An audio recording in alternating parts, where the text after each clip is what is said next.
안녕하세요. 행복한 꽃 이야기 임정숙입니다. 오늘 행복한 꽃 이야기 9화는 은행나무 이야기입니다.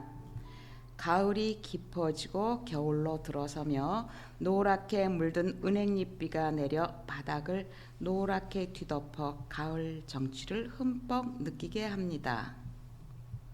은행나무는 은행나무과 은행나무 속 낙엽 침엽 교목으로 침엽수로 분류되기도 했었는데요. 잎이 넓은데 왜 침엽수일까요? 은행나무 잎은 결대로 찢으면 침엽수에 바늘 모양의 잎을 붙여 놓은 듯한 모양인데 2억 년 전에 은행잎의 화석으로 밝혀진 것처럼 침엽수의 모양이었는데 어떤 이유에서인지 한 덩어리로 뭉쳐져서 지금의 모습이 됐답니다. 그러나 반전이 있습니다. 2017년 국립수목원에서 열린 침엽수를 주제로 한 국제 심포지엄에서 영국 왕립식물원의 알리우스 파준 박사가 소나무와 같은 침엽수와는 DNA와 수정 방식이 달라 수정 방식이 움직이는 정자를 이용하므로 침엽수라고 할 수 없다고 밝혔습니다. 국립수목원에서도 은행나무는 침엽수도 화렵수도 아니라 했습니다. 은행나무는 양지 바르고 물이 잘 빠지는 곳에서 잘 자란답니다. 꽃말은 진혼, 정직, 장엄, 장수, 정숙 등의 많은 꽃말이 있어요. 3억 년을 견뎌온 은행나무는 가까운 친족 식물들이 다 사라지고 은행나무과에 단 하나 남은 나무로 살아있는 화석이라고 불리웁니다. 열매는 노란색이며 씨앗의 껍질에서는 심한 악취가 납니다. 이렇게 악취가 심한데 왜 가로수로 인기가 있을까요? 가을이면 눈은 즐겁지만 악취 때문에 혹시 길에 떨어진 은행을 밟을까봐 요리조리 피해 다니기도 했지요. 이 고약한 열매의 냄새 때문에 벌레가 꼬이지 않아 병충해 걱정이 없고 대기 정화 능력도 탁월해서 차가 많이 다니는 대로변의 가로수로 적합합니다. 유지 비용도 저렴하고 가을이 되면 노랗게 물들어 아름다운 풍경을 만들어내니 가로수로 인기가 많다지요. 심한 악취 때문에 민원이 폭주하자 지방단체들이 악취 제거에 발벗고 나섰습니다. 열매가 떨어지기 전 각종 장비를 동원하여 열매를 제거하거나 초기에 그물망을 설치하는데요. 은행나무 꽃이 필 때쯤 결실 억제제를 뿌려 수정을 막거나 아예 열매를 맺지 않는 수나무를 심기도 합니다. 은행나무는 최소 30년이 지나야 열매를 맺는데 예전에는 암수를 구별할 수 없었고 지난 2011년 국립산림과학원이 암수를 구별할 수 있는 기술을 개발하고 서울시는 이를 활용하여 민원이 많이 들어오는 횡단보도나 버스 정류장을 중심으로 은행나무, 암나무를 수나무로 교체하고 있습니다. 가을철 도심 가로수 문제를 해결하는 것은 물론 멋진 은행나무 길도 계속 걸을 수 있게 됐습니다. 이렇게 악취 문제는 많지만 식용, 약용으로 쓰이며 은행잎의 냄새는 벌레를 쫓는 효능이 있습니다. 연세 있는 분들은 여학교 시절 책갈피에 은행잎을 넣어두었던 기억이 있으시죠? 책 속에 넣어두면 좀이 쓰는 것도 예방된답니다. 또 없애기 힘든 바퀴벌레는 푸른 은행잎을 양파 자루에 담아 바퀴벌레 다니는 곳에 두면 없앨 수 있대요. 은행의 주 성분은 당질, 단백질 등이며 카로틴, 비타민C, 칼륨, 인, 철분이 풍부하여 천년을 살아도 열매를 맺는 장수나무인 만큼 은행을 자주 먹으면 장수하게 된답니다. 약효는 이뇨, 빈뇨증에 좋으며 구워 먹기도 하고 은행주도 효과가 좋다 하네요. 심한 기침이나 가래에도 효과가 있대요. 종기에는 싱싱한 열매를 반으로 갈라 그 단면을 염증 부위에 문질러 주면 효과가 있고, 티눈에는 싱싱한 푸른잎을 다져서 연고를 만들어 바르면 2주일 지나면 낫는데요.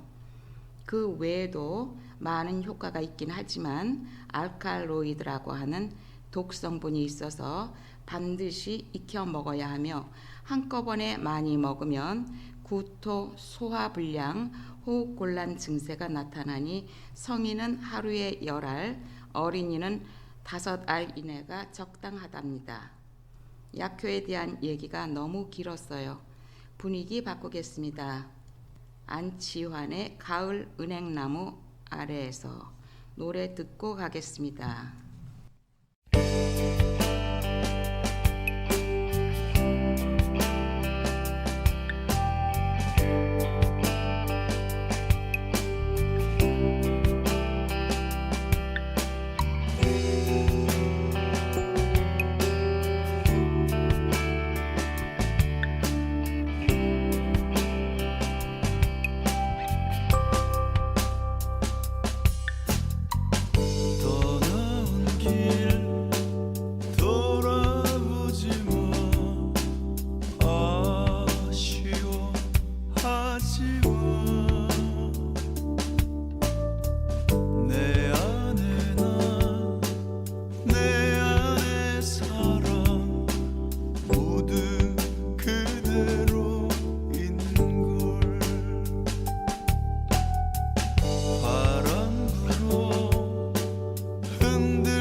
이어서는 유명한 은행나무 이야기를 하겠습니다. 경기도 양평 용문사의 은행나무가 유명한 건 누구나 많이 알고 계시지요.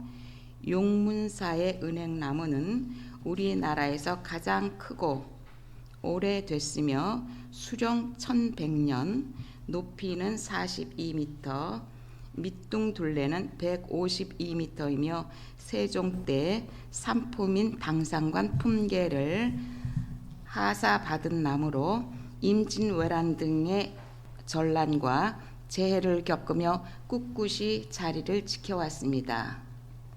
서울에서는 성균관대학 문묘 은행나무의 가을 정취가 장관이라 하네요. 성균관대의 상징인 배지도 은행잎이지요. 용문사와 성균관대의 은행나무만 유명한 것이 아니고 가까이 볼 수 있는 우리 금천구 시흥오동에도 수령 830년 된 은행나무 3그루가 보호수로 지정되어 있어요. 매년 가을 국내 최대의 왕실 퍼레이드인 정조대왕 능행차가 지나는 주요 지역입니다. 코로나19로 행사가 이루어지지 못하고는 있지만 다시 능행차를 볼 수 있으면 하는 바람을 가져봅니다. 시흥오동에서는 이 3그루의 보호수를 보존하기 위해 도시경관 사업이 추진될 예정입니다. 시흥행궁과 은행나무의 경관 보존 등 시흥오동 은행나무 일대를 보다 매력있게 탈바꿈시킬 도시경관 사업은 서울시에서 주관하는 사업이며 공모사업으로 시비 10억과 구비 5억을 확보하여 2023년까지 사업이 마무리될 예정입니다. 이 사업은 현재 신축 중인 시흥오동의 복합청사에 시흥행궁 전시장이 생기게 되면 역사와 문화가 살아 숨쉬는 공간으로 거듭날 것으로 기대해 봅니다. 제가 살고 있는 시흥오동 얘기가 길어졌습니다. 중구 회현동에 500년 된 은행나무는 주민들의 소원을 들어주고 행운을 준다고 합니다. 매년 10월에만 개방한다는 홍천의 은행나무 숲은 코로나로 개방을 안 한다네요. 이제 강화도 전등사의 은행나무 설화 이야기로 넘어갑니다. 전등사에는 수령 500년 된 2그루의 은행나무가 있는데 한 그루는 노승나무, 또 한 그루는 동승나무로 불리기도 하고 또는 암나무와 수나무로 불리우기도 한다는데요. 불교 탄압이 심했던 조선시대 이야기가 있어요. 강화도령으로 알려진 철종 때의 이야기로 전해지는데요. 이 2그루의 나무에서 10가마의 은행을 조정에 바쳤으나 어느 해부터인지 앞으로는 20가마를 바치라는 관리들의 횡포가 심해지자 노 스님의 시름이 깊어질 수밖에 없었지요. 노 스님은 도력이 높다는 백년사의 추송 스님에게 고민을 해결할 수 있는 방법을 찾아달라고 부탁했답니다. 이에 추송 스님이 은행이 2배로 열리게 하기 위한 3일 기도를 드린다 하니 이 소문에 많은 사람들이 모여들었는데 이 중에는 횡포를 부린 관리들도 섞여 있었대요. 한 관리가 노 스님에게 시비를 걸었고 비웃으며 시비를 걸었던 관리가 악소리를 내며 쓰러지더니 한쪽 눈이 퉁퉁 부어 한 눈이 안 보이게 됐답니다.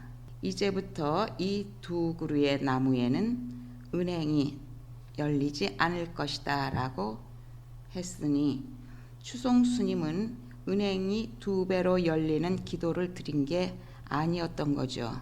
때 아닌 먹구름이 전등사를 뒤엎고 비가 오기 시작했고 얼마 후 추송 스님과 노 스님이 모두 사라졌다는 전설이 있답니다.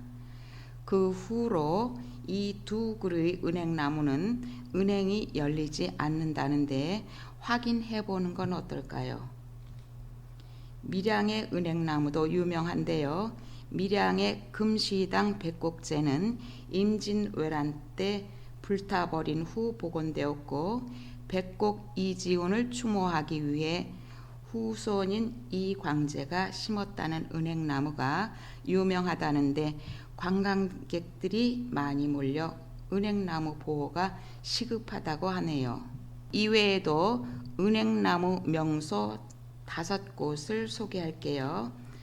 아산 곡교천에 2.1km 400그루의 은행나무 길이 있고, 충남 보령의 청라은행마을에는 100년 넘은 은행나무 30그루를 포함해서 1000그루가 있대요.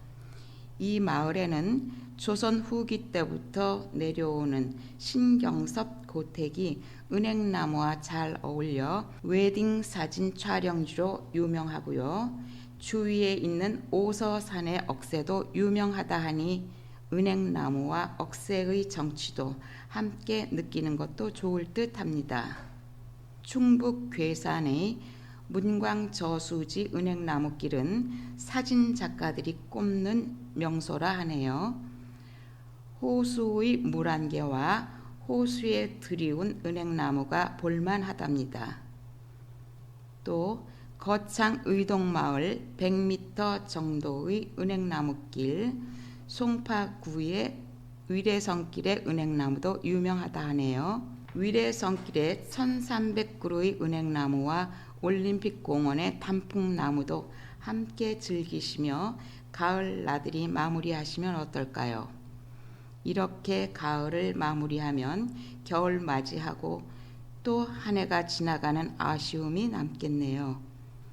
11월의 행복한 꽃 이야기 9화는 은행나무 이야기로 끝맺고, 다음에 또 다른 얘기로 만날 때까지 건강 조심하세요. 행복한 꽃 이야기 임정숙이었습니다.